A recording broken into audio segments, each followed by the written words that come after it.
அன்புக்குரிய வசந்த் தொலைக்காட்சியின் அன்பார்ந்த நேயர்களே, அனைவருக்கும் வணக்கம். விழா காலங்களிலும் தேசிய தலைவர்களுடைய பிறந்த நினைவு நாட்களிலும் தவறாமல் சிறந்த பட்டிமன்றங்களையும் கருத்தரங்கங்களையும் நடத்தி மக்களுக்கு நல்ல கருத்துக்களை வழங்கி கொண்டிருக்கிற வசந்த் தொலைக்காட்சிக்கு எங்களுடைய பாராட்டுக்களை தெரிவித்துக் கொள்கிறோம். அதற்கு அடிநாதமாக இருந்து இயக்கி கொண்டிருக்கிற பெருந்தகை குழுமத்தின் தலைவர் ஐயா வசந்தகுமார் அவர்களுக்கும் எங்களுடைய பாராட்டுக்களையும் வணக்கத்தையும் தெரிவித்துக் கொள்கிறோம். அதற்காக சிறப்பாக ஒத்துழைக்கின்ற வசந்த் தொலைக்காட்சியினுடைய நண்பர்களுக்கும் எங்களுடைய நன்றியையும் பாராட்டுக்களையும் தெரிவித்துக் கொள்கிறோம். இன்றைக்கு விநாயகர் சதுர்த்தியை மிக சிறப்பாக கொண்டாடி கொண்டிருக்கிற அனைவருக்கும் எங்களுடைய வாழ்த்துக்களும் வணக்கங்களும். இன்றைக்கு ஒரு அருமையான தலைப்பை எடுத்திருக்கிறோம்.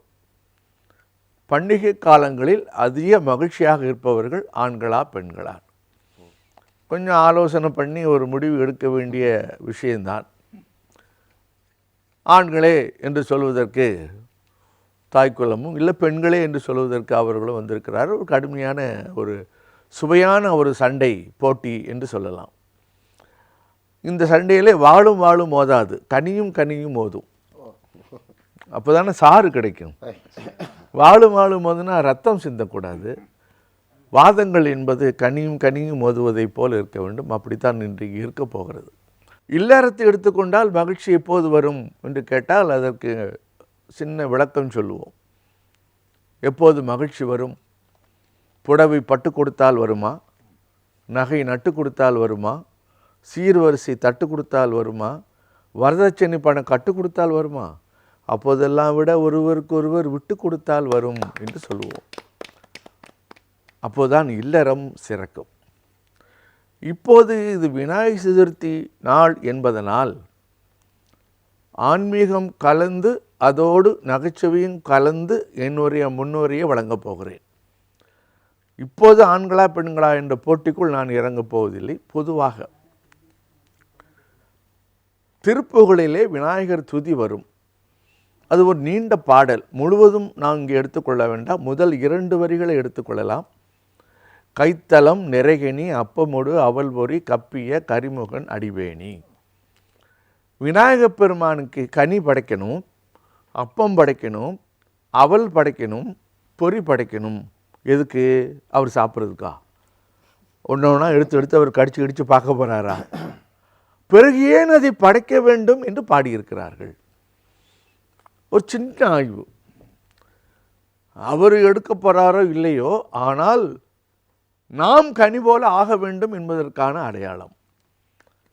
நான் பூவாக இருந்தேன், பிஞ்சாக இருந்தேன், காயாக இருந்து கசந்து கொண்டே இருந்தேன். ஆனால் இப்போது நான் கனிந்து விட்டேன் நிறைவா. என் மனதிலே கனிவு பொங்கி வழிகிறது. அதன் அடையாளமாக நான் உனக்கு இந்த கனியை படைக்கிறேன். அதுதான் அந்த கனி படைக்கிறது. அப்பம் படைக்கணும்னா அவர் சாப்பிட்றாரா இல்லையான்னு நமக்கு தெரியாது. ஆனால் அதில் ஒரு தத்துவம் என்ன தெரியுமா? அப்பம் சுடும்போது நீங்கள் கவனிச்சிங்கன்னா பச்சை மாவை எடுத்து கொதிக்கிற எண்ணெயில் போடுவாங்க. சடப்பட குதிக்கும். அப்புறம் எடுப்பாங்க. ஒரு அம்மா எங்கிட்ட பேசிக்கிட்டே இருக்கு, அதை பார்க்கவே இல்லை, திரும்பிச்சு எடுத்துருச்சு. எப்படிம்மா அது வெந்துச்சுன்னு உனக்கு தெரியும்னு கேட்டால் அது சொல்லுது, பச்சை மாவு எடுத்து போட்டால் சடப்படான்னு குதிக்கும். ஏன்னா அது பக்குவம் அடையலை. ஆனால் வேக அடங்கி போய்கிட்டே இருக்கும். நல்லா வெந்துட்டு அடங்கியே போய்டும், சத்தமே கேட்காது, வெந்துருச்சுன்னு அர்த்தம். ஆணவம் பிடிச்ச மனுஷன்தான், அறவேக்காட்டுக்காரன் தான் சடபடான்னு குதிப்பான். அப்போ நான் இப்படி அறவேக்காட்டுக்காரன் அல்ல, பக்குவப்பட்டவன் காட்டுறதுக்காக அப்பத்தான் அவருக்கு படைக்கணுமா. கைத்தலம் நிறைகினி அப்பமோடு அவல் பொறி படைக்கணும் என்று விநாயகர் சதுர்த்தியிலே இந்த சிந்தனை எண்ணி பார்ப்பது மிக நல்லது என்று சொல்லி இப்போது நம்முடைய பட்டிமன்றத்துக்கு வரலாம். பண்டிகை காலங்களில் அதிக மகிழ்ச்சியாக இருப்பவர்கள் ஆண்களா பெண்களா? இந்த பட்டிமன்றத்தில் ஆண்கள் தான் அதிக மகிழ்ச்சியை கொண்டாடுகிறார்கள் என்று சொல்வதற்கு கவிஞர் நித்திய பிரியா அவர்கள் வந்திருக்கிறார்கள். பெண்கள் தான் அதிக மகிழ்ச்சியோடு இருக்கிறார் என்று சொல்வதற்கு கவிஞர் கண்ணதாசன் அவர்கள் வந்திருக்கிறார்கள். இல்லை இல்லை, ஆண்கள் தான் அதிக மகிழ்ச்சியோடு இருக்கிறார்கள் என்று சொல்வதற்கு அன்பு சகோதரி நதியா அவர்கள் வந்திருக்கிறார்கள். நிறைவாக பெண்கள் தான் அதிக மகிழ்ச்சியோடு இருக்கிறார்கள் என்று சொல்வதற்கு நகைச்சுவை அருவி தமிழ் நெஞ்சன் அவர்கள் வந்திருக்கிறார்கள். பண்டிகை காலங்களில் அதிக மகிழ்ச்சியாக இருப்பவர்கள் ஆண்கள் தான் ஐயா, நாங்கள் இல்லையா என்று சொல்ல வருத்தத்தோடு வருகிறவர் நம்முடைய அன்பு சகோதரி கவிஞன் நித்தியப்பிரியா, பொறியாளர், செய்யாறு என்ற ஊரை சேர்ந்தவர். அம்மா, உங்களோட ஆதங்கத்தெல்லாம் கொட்டி தீர்த்திருக்கு. இன்னைக்கு பாலும் தெளித்தேனும் பாகும் பருப்பும் இவை நான்கும் கலந்துனக்கு நான் தருவேன். கோலம் செய் தும்ப கரிமுகத்து தூமணியே நீ எனக்கு சங்கத்தமிழ் மூன்றும் தா என்று முழுமுதற் கடவுளான விநாயகரை வணங்கி ஆன்றோர் சான்றோர்களுக்கு என் பணிவான வணக்கத்தை கூறி வசந்த் தொலைக்காட்சி நேயர்களுக்கு அன்பார்ந்த விநாயகர் சதுர்த்தி நல்வாழ்த்துக்களை கூறி என் உரையை துவங்குகின்றேன். ஐயா, பண்டிகைன்னு எடுத்துக்கிட்டோன்னா தீபாவளி, பொங்கல், ரம்ஜான், கிறிஸ்மஸ் இந்த 4 நிகழ்ச்சி மட்டும் நம்மளால சொல்லிட முடியாது. அதுக்கும் மேலே நிறைய பண்டிகைகள் இருக்குது. அது என்னலான்ட்டு கேளுங்க. விநாயகர் சதுர்த்தி, சரஸ்வதி பூஜை, கிருஷ்ண ஜெயந்தி, கல்யாணம், அதுக்கு காது குத்து, தாலி பிரித்து கோக்கிறது, மறுபடியும் 9ஆம் மாதம் சீமந்தம் பண்ணுறது, மறுபடியும் அவங்க குழந்தைக்கு பேர் வைக்கிறதுன்ட்டு 365 நாளில் 200 நாட்கள் பண்டிகை நாட்களாக தான் பெண்களுக்கும் இருக்குது, குடும்பத்துலேயும் இருக்குது. அந்த கொண்டாட்டமான நாட்களை பெண்களுடைய சப்போர்ட் இல்லாமல், அவங்களுடைய உதவி இல்லாமல் அந்த குடும்பத்தில் சந்தோஷமாக நடத்த முடியும்னு நீங்கள் நினைக்கிறீங்களா? கண்டிப்பாக முடியவே முடியாது. அவங்களுடைய சப்போர்ட் தான் அங்கே ரொம்ப முக்கியம். ஆண்களை பொறுத்த வரைய பண்டிகைனா சந்தோஷம், மகிழ்ச்சி, ஃப்ரெண்ட்ஸோட ஜாலியாக ஆட்டம் ஆடுறது, இதுதான் அவங்களுடைய பண்டிகை. ஆனால் பெண்களுக்குன்னு பார்த்தீங்கன்னா இன்னும் எக்ஸ்ட்ரா 4 மணி நேரம் வேலை செய்யணும். அதுதான் எங்களுடைய பண்டிகையாக இருந்துகிட்ருக்குங்க ஐயா. பண்டிகையை விடுவோம், ஒரு ஞாயிற்றுக்கிழமை எடுத்துப்போங்க ஐயா. ஞாயிற்றுக்கிழமைனா நாங்கள் சந்தோஷமாக தூங்க முடியும்னு நினைக்கிறீங்களா? அன்றைக்கி கூட மிச்சம் மீதி இருக்கிற வேலையை மாஞ்சி நாங்கள் செஞ்சிட்ருப்போம். அன்றைக்கும் நம்ம வீட்டு அண்ணன் சுகமாக தூங்கிட்டே இருப்பார். அதுக்கு தான் ஒரு கவிஞன் எழுதுனா, நாளும் கிழமையும் நலிந்தவனுக்கு இல்லை, ஞாயிற்றுக்கிழமை என்பது பெண்களுக்கு இல்லவே இல்லைன்னு எழுதுனா. ஞாயிற்றுக்கிழமைன்றதே எங்களுக்கு இல்லாம போச்சு. இதுல பண்டிகையில பியூட்டி பார்லர்ல கூட்டம் அதிகமா இருக்குன்னு கேள்விப்பட்டோமே ஐயா. எல்லாமே குடும்பத்தினுடைய நலனுக்கு தான் ஐயா. அது கூட அப்படியா? இவங்க வீட்டு பொம்பளை பிள்ளை இப்படி வந்திருக்கேன்னு யாருன்னா நாக்கு மேல பல்லு போட்டு பேசிட்டாங்கன்னா அதுக்காக மட்டும்தான்.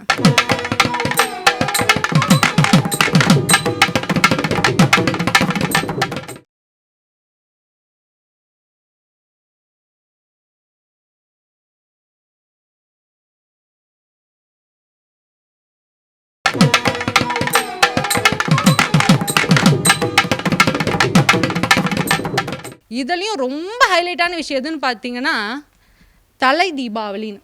தலைக்கு எண்ணெய் வைக்கிறதுக்கலாமாங்க ஐயா 3 சவரன் நகை கேட்பாங்க. இந்த கோல கூத்த நீங்கள் எங்கன்னா பார்த்துருப்பீங்களா? நாங்களே பொம்பளை பிள்ளைங்களே 1 சவரன் தான் போடுறோம். இவங்க 3 சவரன் நகை போட்டால் தான் தலைக்கு எண்ணெய் கூட வைப்பாங்களாம். எவ்வளோ நாள் தான் ஐயா நாங்களும் வலிக்காத மாதிரியே நடிக்கிறது? கொஞ்சம் யோசிச்சு பாருங்க. எவ்வளோ நாள் தாங்குறது? அதே தாங்க ஐயா. நெக்ஸ்ட் நம்ம ஒரு ட்ரெஸ்ஸுக்கு வரும். ட்ரெஸ்ஸுன்னு வந்துருச்சுன்னு வச்சுங்களேன், மிஞ்சி போனால் என்ன சொல்லுவாங்க, உங்களுக்கு நாங்கள் பட்டு புடவை வாங்கி தரோம், நகை வாங்கி தரோன்னு அளந்து கட்டுவாங்க. நீங்கள் அப்படி பட்டு புடவையே வாங்கி தரீங்கன்னு கூட வச்சுப்போம். அந்த பட்டு புடவையை ஏதாவது ஒரு பொம்பளை, ஒரு பொண்ணு பண்டிகை அப்போ கட்டி நீங்கள் பார்த்துருக்கீங்களா? கிடையவே கிடையாது. அன்றைக்கி அது பீரோவில் தூங்கிக்கிட்டே தான் இருக்கும். அன்றைக்கும் அதே பழைய சேலையும் ரெட் கலர் நைட்டியும் போட்டுன்னு எண்ணெய் வழிஞ்ச மூஞ்சோட வீட்டுக்கு வேலை செஞ்சு வைக்கிறது மட்டும்தான் எங்களுடைய ஒரே. ஜென்ஸுக்கு அப்படி கிடையவே கிடையாது. டிப் டாப்னு ட்ரெஸ் பண்ணிக்கணும், பண்டிகை நாள் அன்றைக்கி நல்லா விதவிதமாக சாப்பிடணும், ஃப்ரெண்ட்ஸோடு போய் ஜாலியாக இருக்கணும், சந்தோஷமாக இருக்கணுன்ற நிலைமையில தான் ஆண்கள் இருக்காங்க. இதை விட சந்தோஷம் என்ன வேணும்? எத்தனை பெண்கள் கிழிஞ்ச 4 புடவை வச்சுக்கிட்டு மானத்தை மறைக்கிறதுக்காக தன் கணவன் கிட்ட எந்த ஒரு கேள்வியும் கேட்காம குடும்பத்தை சந்தோஷமா நடத்துகிறவங்க இருக்காங்களா இல்லையா? பண்டிகைன்னும் போது அவங்க இதை வேணும் அது வேணும்னு கேட்குறாங்களா? யாருமே கேட்கறது கிடையாது. அந்த குடும்பத்தோடைய சந்தோஷமே மங்களகரமாக குளிச்சுட்டு குங்குமம் வச்சுக்கிட்டு அந்த மஞ்சள் தாலியோடு நிற்கும்பொழுது ஒரு சந்தோஷம் வரும் பாருங்க. என்னதான் தனக்கு ஆசையும் சந்தோஷமும் கனவும் இருந்தா நம்ம கணவனை கஷ்டப்படுத்தக்கூடாதுன்னு நினைக்கிறாங்க பார்த்தீங்களா பெண்கள்? அதுதாங்க நாங்கள் ஆண்களுக்கு முகத்துல பார்க்குற சந்தோஷமே. ஓ. ஒரு திருவிழான்னு வந்துருச்சுன்னு வச்சுக்கோங்களேன், நம்ம அண்ணன் பண்ற மாதிரி கூத்த யாருமே பண்ண முடியாது. அன்னைக்கு எல்லாமே கையில பிடிக்க முடியாது. நம்ம என்னவோ அடுப்பு விரதம் அப்படின்னு உக்காந்துட்டு இருந்தா 40 வருஷமா, நல்லா கேட்டுக்குங்க, 40 வருஷமா வருத்தப்படாத வாலிபர் சங்கத்தை நடத்துறது யாருன்னு கேட்டிங்கன்னா நம்ம அண்ணனுங்க தான். என்ன டைலாக் சொல்றாங்கன்றதை கேளுங்க. நீங்க திருவிழாவை நடத்துங்க, நடத்தாம போங்க, கரகத்தை தூக்குங்க, தூக்காம போங்க, ஆனா ரீட்டாவோடைய ஆடலும் பாடல் நிகழ்ச்சி அவங்களுக்கு போட்டே ஆகணுமா. இதை விட சந்தோஷமா யாரால இருக்க முடியும்? நாங்களும் அதை கேட்கறோமா? இல்ல அப்படி கேட்ட அந்த குடும்பம் தான் உருப்பிடுமா? அதானே. ஒரு 10க்கு 5 பேர் வந்து குடிப்பழக்கத்துக்கு ஆளாயிருக்காங்கன்ட்டு ஒரு சென்செக்ஸ் சொல்லுதுங்க ஐயா. கரெக்டாக பண்டிகை நாள் அன்னைக்கு மட்டும் நம்மளோட இந்தியாவுடைய பொருளாதாரம் மேலுக்கு போயிடுது. அதுக்கு காரணம் டாஸ்மாக். நாங்கள் அது மாதிரி போகணும்னு நினச்சா அந்த குடும்பம் விளங்குமா? யோசிச்சு பார்த்தீங்களா? அதை உழுது உணவு தர மாடுக்கு கூட ஓய்வு தரத்துக்கு மாட்டு பொங்கல்னு ஒரு நாள் தரீங்க. உங்களுக்காக ஓஞ்சி ஓஞ்சி உழைக்கிறதுக்கு எங்களுக்குன்னு ஒரே ஒரு நாள் ரெஸ்ட் கொடுக்குறீங்க. ஒரு மனைவியின் திருநாள் அப்படின்னு கொண்டாடலாம்ல. அன்னைக்கு கூட நாங்க தான் ஐயா அவங்களுக்கு பொங்கி போடணும். போச்சுடா, அன்னைக்கு நம்மளா சமைப்போம்யா. இப்படிலாம் இருந்தா எப்படி குமுதா ஹாப்பியா இருக்க முடியாதுனாச்சு? நீங்க தான் பதில சொல்லணும் இதுக்கு. சரி. வாய்ப்பளித்த அனைத்து நல்ல உள்ளங்களுக்கும் நன்றி, வணக்கம். ரொம்ப ஆதங்கப்பட்டு சோக கதையெல்லாம் சொல்லி முடிச்சிருக்காங்க. வருத்தமாக தான் இருக்குது. மனைவியே வாய் திறந்து பாராட்டுற புருஷன் மாதிரி எத்தனை பேரியா இருக்கிய. சமைச்சு வச்சா அன்னைக்கு திருவிழா அன்னைக்கு தின்னுட்டு கல்லூரி மக மாதிரி போயிடுறது. இது இப்படி இருக்குது, இது இப்படி இருக்குது. ஒரு அபிப்பிராயத்தை எதிர்பார்ப்பாங்களா இல்லையா? நான் இப்படி ரொம்ப நாள் அபிப்பிராயம் சொல்லாமலே இருந்தேன். ஒரு நாள் வீட்டுக்கு போகிறேன், எங்கள் தெரு பொம்பளைலாம் எங்கள் வீட்டுக்குள்ளே கூடி பேசிகிட்டு இருக்காங்க குசு குசுன்னு. பக்கத்தில் நெருங்கினோடனே ஒரு அம்மா கேட்குது எங்கள் வீட்டுக்காரம்மாட்ட, நல்லா வித விதமாக சமைக்கிறீங்களா, உங்கள் வீட்டுக்காரர் எதை பிரியுமா சாப்பிடுவான்னு. எனக்கு ஒரு ஆசை. அப்படியே ஓரமாக ஒதுங்கி நின்று என்ன சொல்கிறான்னு பார்த்தேன். எங்கள் மனைவி சொல்கிறா, அது எதை போட்டாலும் திங்கும். இப்படி ஒரு நிலைமை வரலாமா ஐயா? அதனால மனைவிகளை பாராட்டுங்க, சந்தோஷப்படுத்துங்க. இவ்வளோ வருத்தப்படுறாங்கல்ல. இது ஒரு பக்கம் இருக்கட்டும் ஐயா, அதெல்லாம் நம்பாதீங்க. எங்கள் கதை அதை விட பெரிய சோக கதை அப்படின்னு சொல்கிறதுக்கு நம்முடைய அருமை கவிஞர் பேராசிரியர் பாகை கண்ணதாசன் அவர்கள் தேவக்கோட்டை சேவகன் அண்ணாமலை கல்லூரியிலே தமிழ் பேராசிரியராக இருந்து மிகச்சிறந்த பேச்சாளராக வலம் வந்து கொண்டிருக்கிற அவர் சகோதரி பேசின பேச்சுக்கெல்லாம் மறுப்புரை சொல்லி தங்களுடைய அணியை நிறைவு செய்வார் என்று அழைக்கிறேன். ஐயா வாங்க. அற்புத கீர்த்தி வேண்டின், ஆனந்த வாழ்க்கை வேண்டின், நற்பொருள் குவிதல் வேண்டின், நலமலாம் பெருக வேண்டின், கற்பக மூர்த்தி தெய்வ களஞ்சிய திருக்கை கொண்டு பொற்பதம் பணிந்து பாரீர், பொய்யில்லை உண்மை கண்டீர். அனைவருக்கும் விநாயகர் சதுர்த்தி வாழ்த்துக்களை தெரிவித்துக் கொள்வதில் நான் பெருமைப்படுகிறேன். வசந்த் தொலைக்காட்சி நேயர்கள் உள்ளிட்ட அத்துணை பேரையும் வணங்கி மகிழ்வதில் நான் பெருமைப்படுகிறேன். ஒரு அருமையான தலைப்பை கொடுத்துருக்கீங்க நடுவர் அவர்களே. எனக்கு உலகத்திலேயே ஒரு தெய்வ வழிபாடு எளிமையாக கொண்டாடப்படுகிறது என்று சொன்னால் அது உண்மையிலேயே விநாயகர் தான். களிமண்ணில் பிள்ளையார் செஞ்சு வழிபட்டா போதும். அதுக்கு பெருசா முல்லை மலர் மல்லிகை அப்படின்லாம் தேவையில்லை. சாதாரணமா ஒரு சாணி உருண்டையை பிடிச்சி வச்சா கூட மஞ்சளை பிடிச்சி வச்சா கூட அருள் வழங்கக்கூடியவர். எருக்கம்பூ, அருகம்பூ, அகத்திக்கீரை போதும். இந்த களிமண்ணில் ஏன் வழிபாடு நிகழ்த்துறோம் தெரியுமா?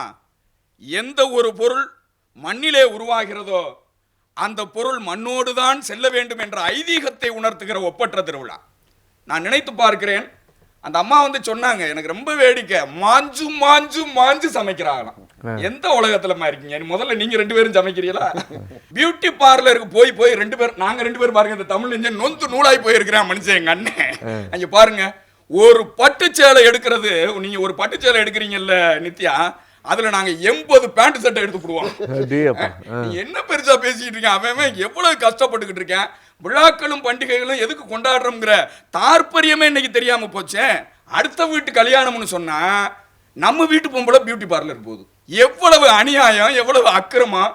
இல்லத்தரசிகள்னு சொல்றீங்கல்ல, இல்லத்தரசியா நீங்க? அம்புடு இம்சை அரசியா இருக்கீங்க, இம்சை அரசியா இருக்கீங்க. நான் கேட்கிறேன், அடுத்து வர்றவங்க நீங்களாவது பதில் சொல்லணும். நகைச்சீட்டு, நட்டு சீட்டு, புடவைக்கு சீட்டு, எல்லாத்துக்கும் சீட்டு போடுறீங்க. என்னைக்காவது வேட்டி சட்டைக்குன்னு ஒரு சீட்டு போட்டிருக்கீங்களா நீங்க? நான் கேட்குறேன். என்ன பெருசா பேசிக்கிட்டு இருக்கீங்க? கஷ்டப்படுறது, ரத்தம் சிந்துறது, வேர்வை சிந்துறது ஆம்பளை சார். எவ்வளவு அநியாயம், எவ்வளவு அவஸ்தை. நீங்க பழைய பாட்டெல்லாம் கேட்டு பாருங்கம்மா. அடுத்து வர்ற நீங்க சின்னத்திரை நடிகை நீங்க வேற பாருங்க, எவ்வளவு அலங்காரம், அலங்காரம். அடுத்து நீங்க பதில் சொல்லணும். கோயிலுக்கு போகணும்னா கூட நம்ம வந்து டக்குன்னு நம்ம போயிடுவோம். ஆனால் நீங்கள் அந்த பெண்கள் தான் மகிழ்ச்சியாக இருக்கணுங்கிறக்காக அவங்க போய் அந்த கண்ணாடிக்கு முன்னாடி நின்னாங்கன்னா அவங்க கிளம்பி வாரதுக்குள்ளாட்டிங்க நம்ம ஒரு வேட்டி சட்டை எடுத்து கட்டிட்டு போயிடுவோம். அவங்க இந்த பொட்டை வைக்கிறது, பொட்டை எடுக்கிறது, அப்படியே கோயில் போய் சேர்றதுக்குள்ளாட்டி நடசாத்திட்டு வந்துடுறாங்க கோயிலையே. நீங்கள் விளக்கு வழிபாடு, அது ஒரு திருவிழா. விளக்கு வழிபாட்டில் நீங்கள் என்ன பண்ணுறீங்க? நீங்கள் போய் உட்காந்துக்கிட்டு பக்கத்தில் இருக்கிற அந்த பொம்பளை பிள்ளைய தான் இப்படி பார்க்குறீங்க, அந்த இல்லாட்டினா அந்த பொம்பளைய இப்படி பார்க்குறீங்க, இல்லை இப்படி பார்க்குறீங்க. அடுத்தாத்து அம்புஜத்தை பார்த்தேலா அவ ஆத்துக்கார கொஞ்சுறத கேட்டேலா. அடுத்தாத்து அம்புஜத்தை பற்றி நீங்கள் எது பண்ணுறீங்க? அவன் இத்தனைக்கும் சொல்கிறேன், அடுத்தாத்து சங்கதி எல்லாம் நம்ம கேண்டி அவன் சொல்கிறேன். அடித்ததுக்கு ஒன்று, பிடிச்சதுக்கு ஒன்று, சேலையை எடுத்து கொடுக்குறானா, பட்டு சேலையை எடுத்து கொடுக்குறானா, எல்லாத்துலேயும் ஒரு கணக்கு போட்டு சந்தோஷமா இருக்கிறது நீங்கள் தான். ஆனால் எந்த மகிழ்ச்சியுமே இல்லாமல் எல்லாத்தையும் விட்டு கொடுக்கறது ஆம்பளை தானே. நீங்கள் நினச்சி பாருங்க, எந்த சந்தோஷம் அவனுக்கு இருக்குது வீட்டில்? பிள்ளைக்கு வேண்டிய கடமையை செய்கிறேன், மனைவிக்கு வேண்டிய கடமையை செய்கிறேன், அண்ணன் தம்பிக்கு வேண்டிய கடமையை செய்கிறேன், எல்லா கடமையும் செய்யக்கூடிய ஒரு தியாக சுரூபம் நாங்க தான். நீங்க என்ன பெருசா சொல்லிக்கிட்டு இருக்கீங்க? பெண்களுக்கு மகிழ்ச்சி சாதாரணமே எப்பவுமே நீங்க வந்துருங்க பாருங்களேன். கல்யாணத்துல வந்து கூட நீங்க சொன்னீங்கல்ல, கல்யாணம் வந்து ஒரு விழான்னு சொன்னீங்க. அந்த கல்யாணத்துல ஆம்பளை உட்கார்ந்துருக்க பாருங்களேன், ரொம்ப எளிமையா உட்கார்ந்துருப்பேன், ரொம்ப எளிமையா இருப்பேன். ஆனால் நீங்கள் பெண்கள் எவ்வளோ சந்தோஷம் பாருங்களேன். அவங்க அப்போ அதை நடிக்கிங்க, அப்படியே பார்த்துக்கிட்டு அந்த மன மேடையில் உட்காந்துருக்கையில பார்த்தீங்கன்னா ஒன்றும் தெரியாது உள்ள மாதிரி அப்படியே எல்லாம் நடிப்பு. இங்கே நெத்தியில் ஒரு சுட்டி, அங்கே ஒரு சுட்டி, கழுத்து நிறைய அவ்வளவு அலங்காரத்துக்கும் அதாவது மகிழ்ச்சிக்கும் பேர் போனதே பெண்கள் தான்மா. அதில் என்ன நீங்கள் பெருசாக பேசிக்கிட்டு இருக்கீங்கன்னு தெரியல. அடுத்தவர்களுக்கு கல்யாணம்னா நீங்கள் ஏன் அலங்காரம் பண்ணிக்கிறீங்க? நீங்கள் இன்னொன்று சொல்ல போனால் வழிபாடு அப்படிங்கிறது, பூசை அப்படிங்கிற சொல்லு எப்படி வந்துச்சுன்னா பூ செய்தல் அப்படிங்கிற பொருளில் வந்துச்சு. பூ செய்து வழிபடுவது இன்னைக்கு உட்காந்து பண்ணுறீங்களா? முறையாக பண்ணுறீங்களா? வீட்டில் கோலம் போடணும் சார், கோலம் போடுறது இன்னைக்கு போடுறீங்களா? மகிழ்ச்சி எதில் இருக்குதுன்னு பழைய பெண்கள் நினைத்தார்கள் என்று சொன்னால் கோலம் போட்டாங்க. அதிகாலையில் எந்திரிச்சு மார்கழி பாவை நோன்பு, அதுக்கு பேர் வந்து பாவை நோன்பு, திருப்பாவை, திருவம்பாவை பாடுனாங்க. உட்காந்து கண்ணனை நினைத்து வழிபட்டார்கள். சிவபெருமானை நினைத்து ஆதியும் அந்தமும் இல்லாத அருட்பெரும் ஜோதியை யாம்பாட கேட்டோம் வாழ் தடங்கன் என்று சொல்லி சிவபெருமானை வழிபட்டார்கள். ஆனால் இன்னைக்கு என்ன பண்றீங்க? முத நாள் ராத்திரியிலேயே 10 மணிக்கு கோலத்தை போட்டுட்டு முக்காடை போட்டுட்டு 6 மணிக்கு காலையில் வர தூங்கிக்கிட்டு இருக்கீங்க.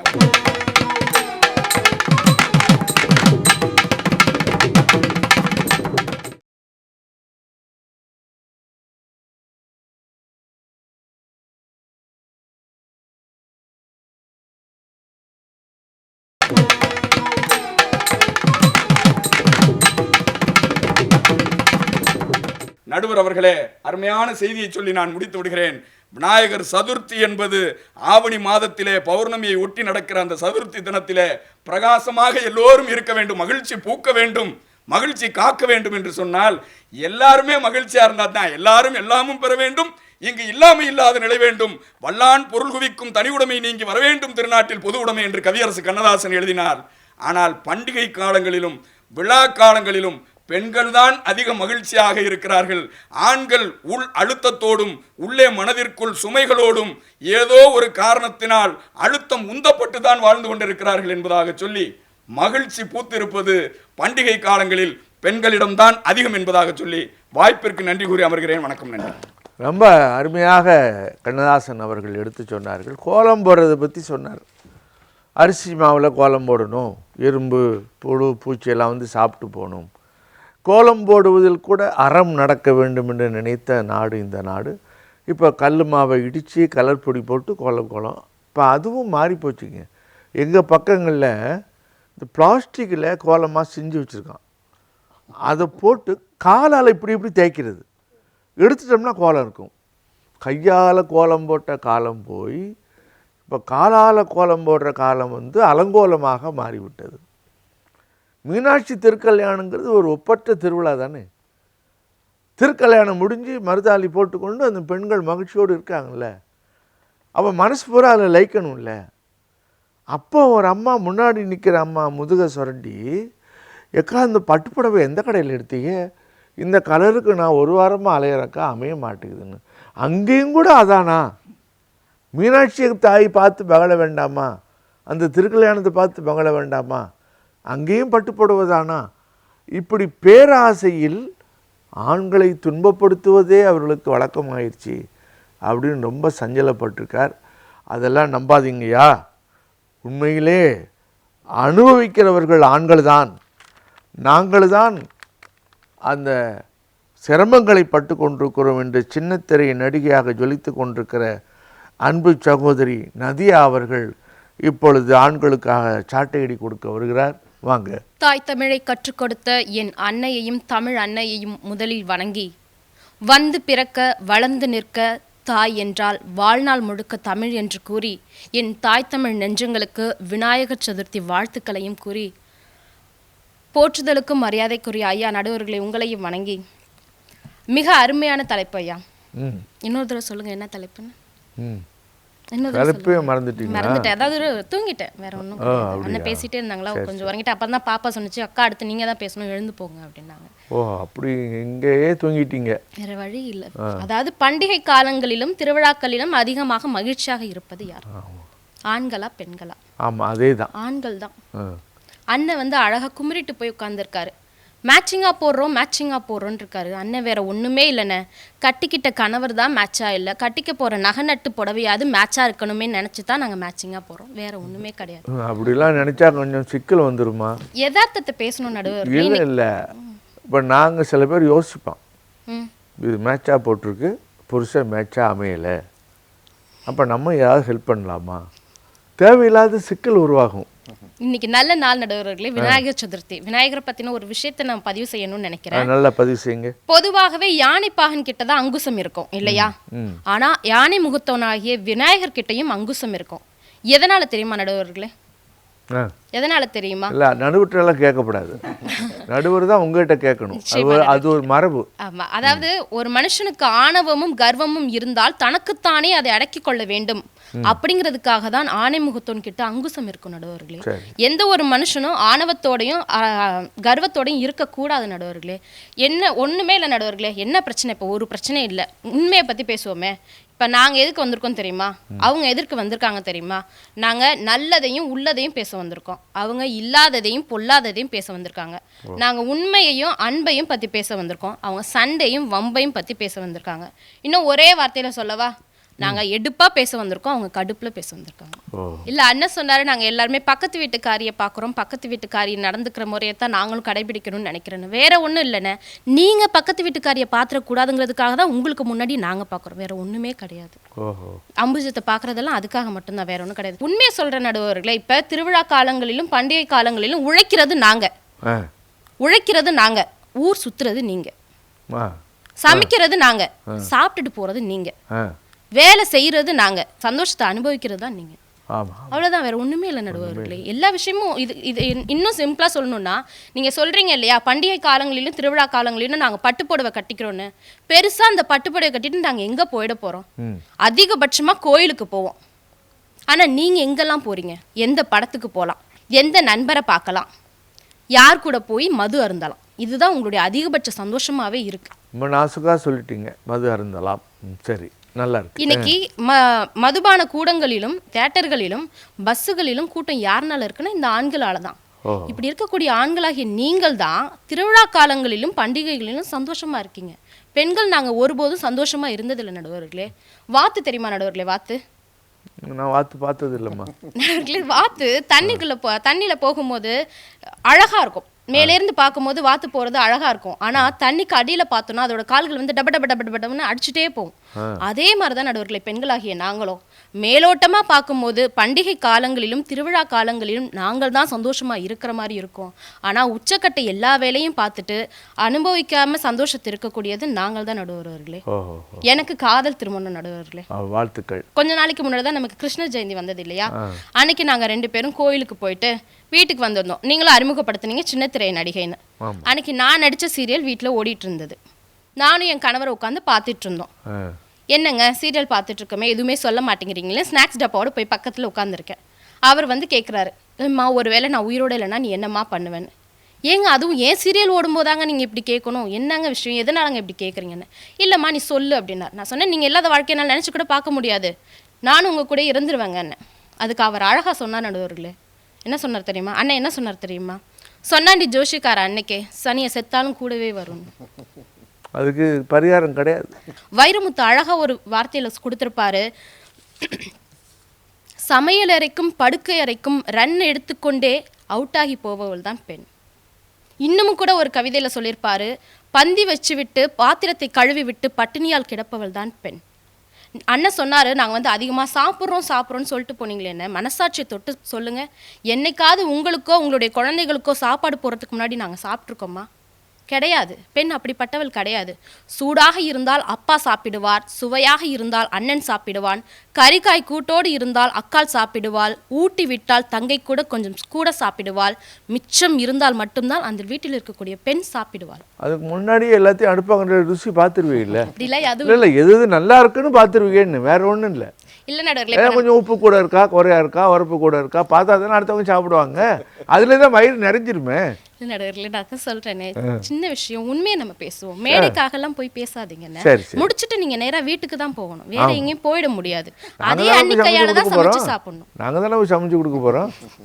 அப்படிலாம் என்ன நடுவர்களே, இப்ப நான் கோயிலுக்கு போய் முருகன் முன்னாடி ஓம் ஓம்னு சொல்றதுக்கு பதிலா வீட்டுல இருக்கக்கூடிய மனைவி கிட்ட ஆம் ஆம்னு சொல்லி பாருங்க. அழகு அழகு. இருக்கக்கூடிய பிரச்சனைகள் அனைத்துமே எளிதாகிவிடும். ஒரு சின்ன வழி என்ன தெரியுமா, சாரி இல்லைன்னா சரி, முடிஞ்சு போச்சுல்ல, அவ்வளவுதான். பொண்டாட்டினா யார் நடுவர்களே? குடும்பத்திற்கு கை காட்டி, உங்கள் வாழ்க்கைக்கு வழிகாட்டி, நீங்கள் சொல்வதற்கெல்லாம் தலையாட்டுகிறாளே அவள் தான் பொண்டாட்டி. ஆனா புருஷன் யார் தெரியுமா? புருஷன் யார் தெரியுமா? தப்பு செஞ்சுட்டு மன்னிப்பு கேட்டா மனுஷன், தப்பே செய்யாம மன்னிப்பு கேட்டா அவர் தான் புருஷன். அப்படிப்பட்ட புருஷனா இருங்க. அப்படிப்பட்ட புருஷனா நீங்க இருக்கும்போது பண்டிகை காலங்களிலும் திருவிழா காலங்களிலும் அனுபவிக்கக்கூடிய சந்தோஷங்கள் முழுசா உங்களுக்கு தான் கிடைக்கும், எங்களுக்கு கிடைக்காது ஒருபோதுமே. அது மட்டும் இல்லை நடுவர்களே, ஒரு விவசாயி ஒருத்தர் இருந்தாராம். வாழ்க்கைனா பிரச்சனை எல்லாருக்குமே இருக்கும். அந்த விவசாயிக்கும் நிறைய பிரச்சனை இருந்திருக்கு. புத்தர்கிட்ட போய் முறையிட்டாராம், எனக்கு இந்தந்த பிரச்சனையெல்லாம் இருக்குன்னு ஒன்றின் கீழ் ஒன்றா சொல்லிக்கிட்டே வந்தாராம். அப்போ புத்தர் சொன்னாராம், உன்னுடைய 84வது பிரச்சனைக்கு தீர்வு கண்டுவிட்டால் உன்னுடைய எல்லா பிரச்சனையுமே சரியாயிடும் பான்னாராம். எப்படிங்க ஐயா சொல்றீங்கன்னு விவசாயி புத்தர்கிட்ட கேட்டாராம். அதுக்கு புத்தர் சொன்னாராம், வாழ்க்கையில பிரச்சனையே இருக்கக்கூடாதுங்கிறது தான் உன்னுடைய 84வது கேள்வி. அந்த 84வது கேள்விக்கு நீ விடை கண்டுபிடிச்சிட்ட அப்படின்னா உனக்கு அதாவது பிரச்சனையே இல்லாத வாழ்க்கை ஒன்று இல்லை அப்படிங்கிறத நீ உணர்ந்துட்டினா உன்னுடைய வாழ்க்கை ரொம்பவே சந்தோஷமா அமையும்னு சொன்னாரா நடுவர்களே. அதாவது வாழ்க்கைனா பிரச்சனை இருக்குங்க, குடும்பம்னா சண்டை சச்சரவு இருக்கணும். சண்டை சச்சரவு இல்லைன்னா அது குடும்பமே கிடையாது. Mannar and Mannar company.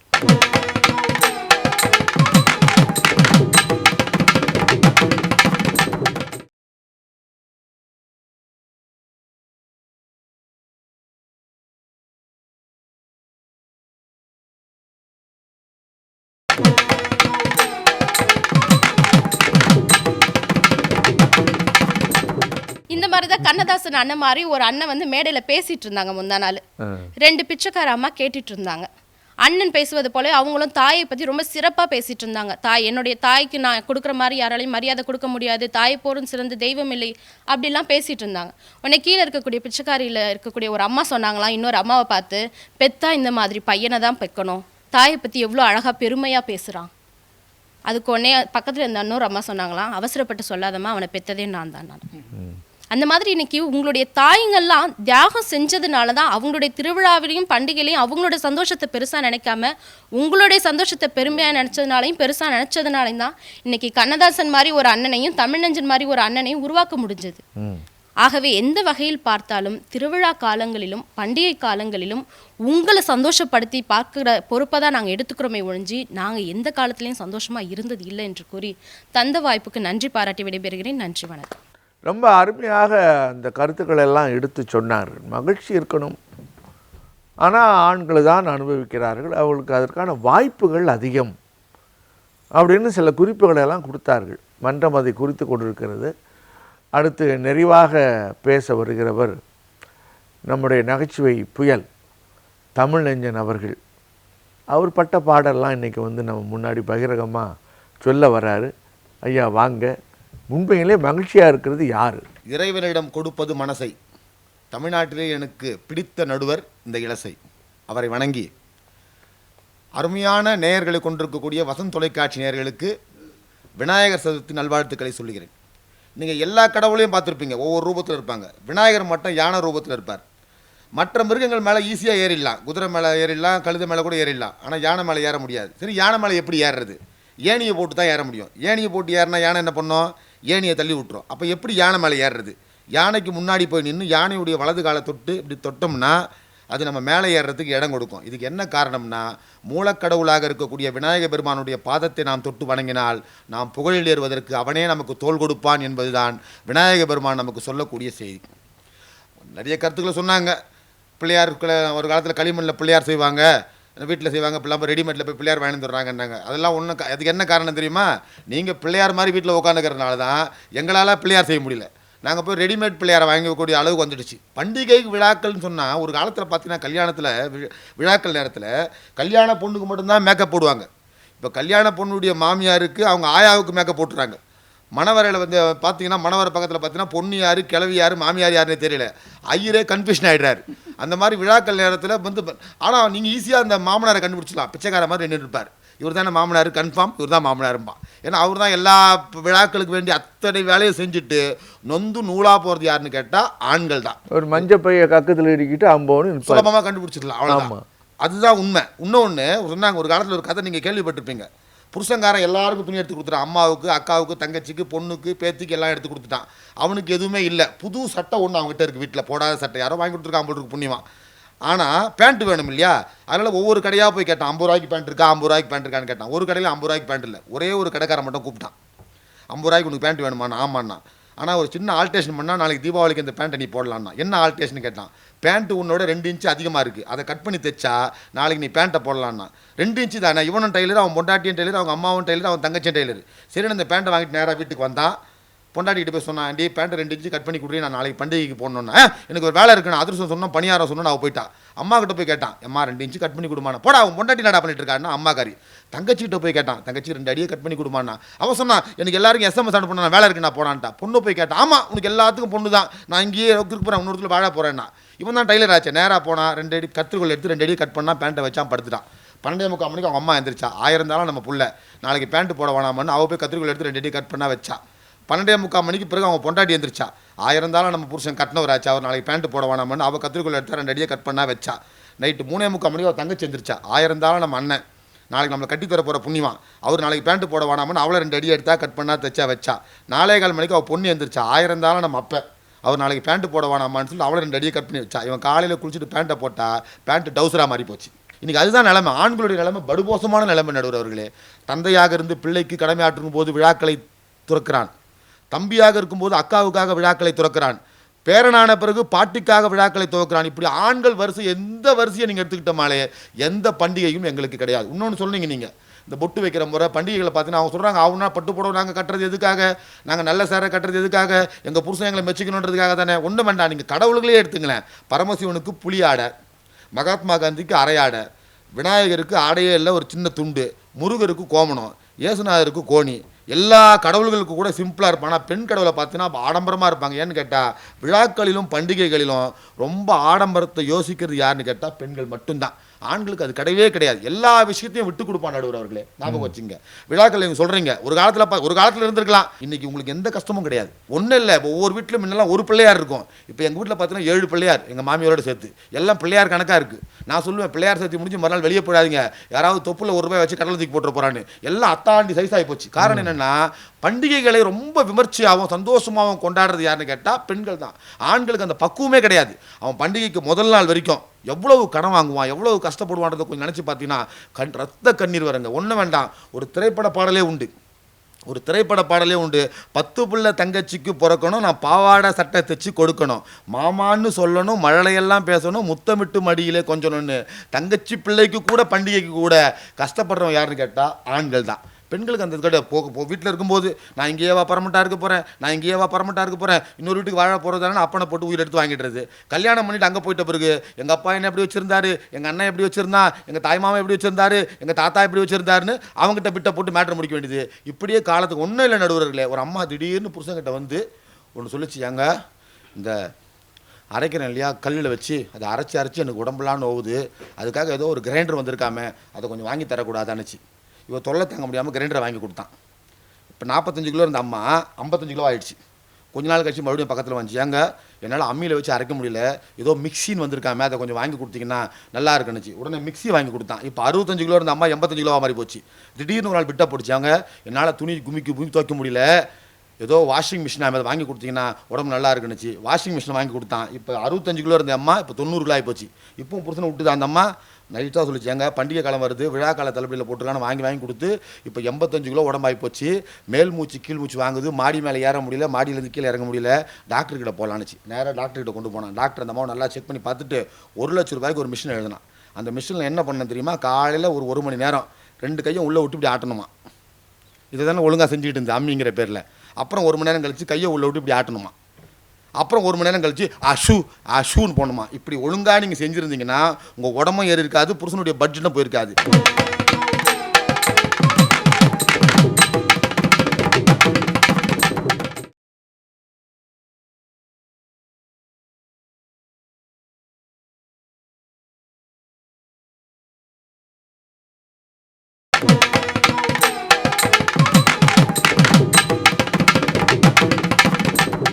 விநாயகர் சதுர்த்தி இன்றைக்கி நம்ம சந்தோஷமாக கொண்டாடிட்டு இருக்கோம். காலையில் விநாயகரை கடைக்கு போயிட்டு அதை மணக்கட்டையில் எப்படியே தூக்கிட்டு வந்து வீட்டில் கொடுத்து அருகம்புல் மாலையை போட்டு பிள்ளையாருக்கு கொலக்கட்டை எல்லாத்தையும் வச்சு படைச்சி சாயங்காலம் ஆற்றுல கரைக்கிற வரைக்கும் கஷ்டப்படுறது யாருன்னு கேட்டால் ஆண்கள் மட்டும்தான். இந்த பண்டிகை மட்டும் இல்லை, நீங்கள் நவராத்திரி எடுத்துங்க, தீபாவளி எடுத்துங்க, பொங்கல் எடுத்துங்க, எந்த விழாக்களை நீங்கள் எடுத்துக்கிட்டாலும் சரி, கடைசி வரைக்கும் இறுதி வரைக்கும் உயிரை கொடுத்து ஒவ்வொரு பண்டிகைக்கும் தான் பிள்ளை நல்லா இருக்கணும், தான் பொண்டாட்டி நல்லா இருக்கணும், தான் அம்மா நல்லா இருக்கணும்னு சொல்லிட்டு அவள் தான். அவங்க சொன்னாங்க, நாங்கள் தான் நாட்காட்டி, நாங்கள் தான் பாட்காட்டி, நாங்கள் தான் கோட்காட்டினாங்க. நான் சொல்லட்டுமா, ஒன்னேன்னு குடும்பத்தை பிரிக்கக்கூடிய பண்டிகை காலங்களில் பிரிக்கக்கூடிய ஆள் காட்டியே நீங்கள் தான்மா. இன்னும் பண்டிகை காலம் வந்தால் நிறைய பாதிக்கப்படுறது யார் தெரியுமா, நாங்கள் தான். எங்கள் அக்கா தங்கச்சி எங்கள் வீட்டுக்கு வந்துட்டாங்கன்னா நீங்கள் வைப்பீங்க பாருங்க ஒரு ஒப்பாரி, நாளைக்கு வந்துடுச்சா தீபாவளி, நாளைக்கு வந்துடுச்சா பொங்கல், உங்கள் அக்கா ஊர்லேருந்து மூட்டையை கட்டி வந்துடுவாளே, ஏன் வரக்கூடாது எங்கள் அக்கா? உங்கள் வீட்டில் இருக்கும் குடும்பத்தில் யாரா வந்தால் நாங்கள் நீனாவது வருத்தப்பட்டிருக்குமா? நான் பொண்டாட்டியை பார்த்து அடிக்கிட்டு கேட்பேன், ஏன்டி எங்கள் அக்கா எங்கள் அண்ணன் தம்பி வந்தால் மட்டும் அவ்வளோ வருத்தப்படுறியே, உங்கள் வீட்டிலேருந்து யாராவது வந்தால் நாங்கள் வருத்தப்படுறோமா? அதுவும் குறிப்பாக என் மனைவியுடைய தங்கச்சி வந்தால் நான் வருத்தப்படுறதே இல்லை நடுவர்களே. அவ்வளோ சந்தோஷப்படுவோம். ஏன் சந்தோஷப்படுறோம்? உறவுகள் பெருக வேண்டும் என்று நினைக்கிறது ஆண்கள். உறவுகளெல்லாம் விட்டுவிட்டு பண்டிகையில் தான் மட்டும் நல்லா இருக்கணுன்ற எண்ணத்தோடு இருப்பவர்கள் பெண்கள். இன்றைக்கு மட்டுமல்ல, என்றைக்கும். ஒரே ஒரு செய்தியை சொல்கிறேன், அந்த காலத்தில் இருந்த மாறுபாடு எல்லாம் மாறிப்போச்சு. ஒரு பழமொழி ஒன்று சொல்லுவாங்க, ஒரு எக்ஸாம்பிள் ஒன்று சொல்லுவாங்க, சாந்து பொட்டு வச்சா கல்யாணம் ஆகாத பொண்ணு, குங்குமம் போட்டு வச்சா கல்யாணம் ஆன பொண்ணு. இதுதான் முறை.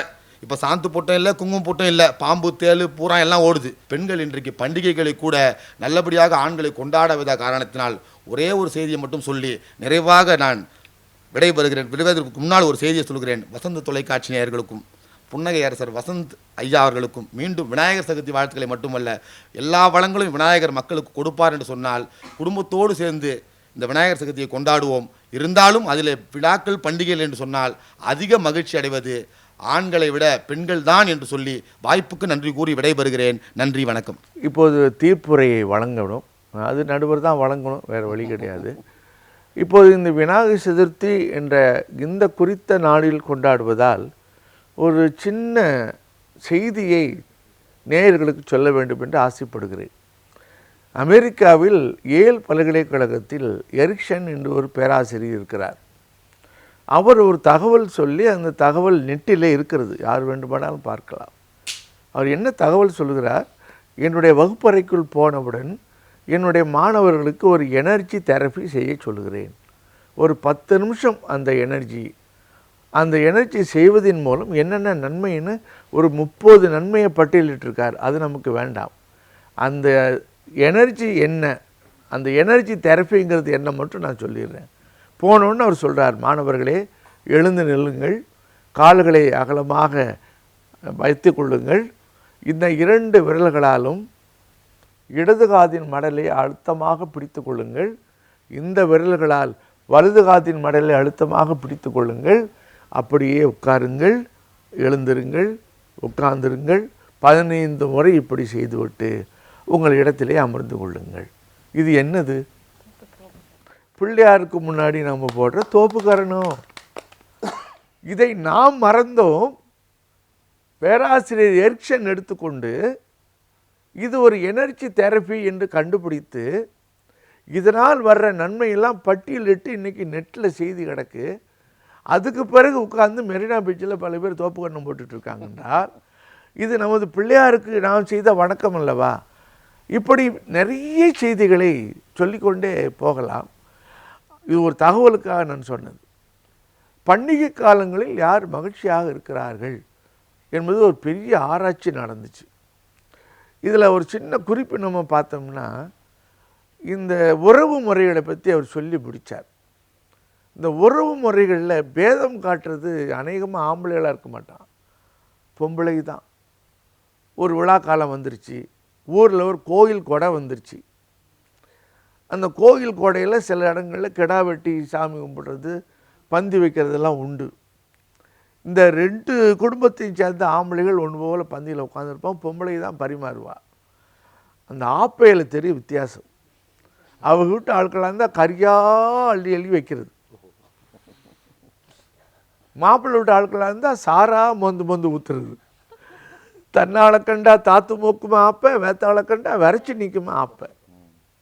இது எதுக்கு இவ்வளோ பெருசாக சொல்லணும்? என் தம்பி வந்தால் என்னை அடிக்கிறா, அவங்க தம்பி வந்தால் கோழி அடிக்கிறா. இந்த பேதம் இந்த பெண்களுக்கு இருக்குது என்று குற்றச்சாட்டும் போது ஒரு பெண் மிக அருமையாக பதில் சொன்னான். ஏன் எங்கள் தம்பி வரும்போது நாங்கள் அவ்வளோலாம் செய்ய வேண்டியிருக்கு தெரியுமா? ஒருத்தரை நம்பி கட்டி கொடுத்தோம், போன இடத்துல நம்ம பொண்ணு எப்படி வாழுதோ இல்லையோன்னு பெற்றோர்லாம் கவலைப்பட்டுக்கிட்டு இருப்பாங்க. இவன் வந்த நேரத்தில் கடனோடனும் வாங்கியாவது நல்ல சிறப்பாக கவனித்தாதான் அங்கே போய் நல்ல ரிப்போர்ட் கொடுப்பான். அதுக்காக நாங்கள் இப்படி செய்கிறோம். விழா காலங்களில் உங்கள் வீட்டு ஆம்பளை வீட்டு ஆட்களை கவனிக்கிறத விட எங்கள் வீட்டு ஆட்களை கவனிக்கிறதன் மூலமாக மகள் நல்ல மகிழ்ச்சியாக இருக்கிறாள் என்று அடையாளம் காட்டுவதற்கு. பண்டிகை என்றாலே மகிழ்ச்சியை பகிர்ந்து கொள்வது. தைப்பொங்கல் வரும்யா, இவன் ஏர் உழுது பயிர் செய்து நெற்பயிரை அடித்து நீங்கள் அங்கே பார்க்கணும். டவுனில் கொண்டாடுறதெல்லாம் கொண்டாடுங்க. குண்டாவில் எவர் சில்வர் குண்டாவில் பொங்கல் வைக்கிறீங்களா? அதான் பொங்கல் இல்லை. மண்பானையில் பொங்கல் வைக்கணும், புத்த அரிசி அதில் போடணும், அந்த பொங்கலுக்காக உழைத்த மாடுகளுக்கு விழா கொண்டாடணும். அவள் அன்னைக்கு ட்ரெஸ் எடுத்திருக்கா, மறுநாள் தான் கணவனுக்கு எடுக்கிறா. ஏன்னா மாட்டுக்கு பொங்கல், ஏன்னா அவன் உழைச்சவன். அதனால் ஒரு குதூகலம்.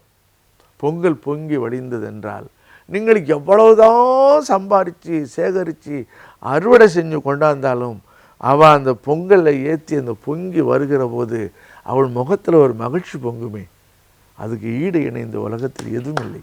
அதே போல் ஒவ்வொரு திருவிழாக்களிலும் ஒவ்வொரு நிகழ்ச்சியிலும் அது மகிழ்ச்சிக்காக பிறந்தது.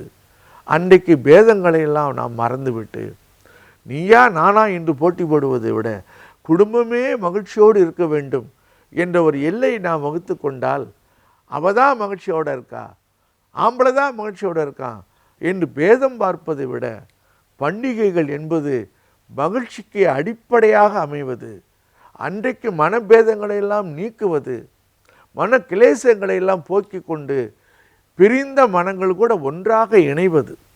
அதற்கு பண்டிகைகளை ஒரு அடையாளமாக வைத்து கொண்டால் அன்றைக்கு யார் நமக்கு குடும்பத்திலே பகைவன் என்று ஒதுக்கினோமோ அன்றைக்கு அவனை அழைத்து கொண்டு வருகிற நாளாக நம்ம அதை மாற்றினோம் என்னால் குடும்பம் மகிழ்ச்சியாக இருக்கும்.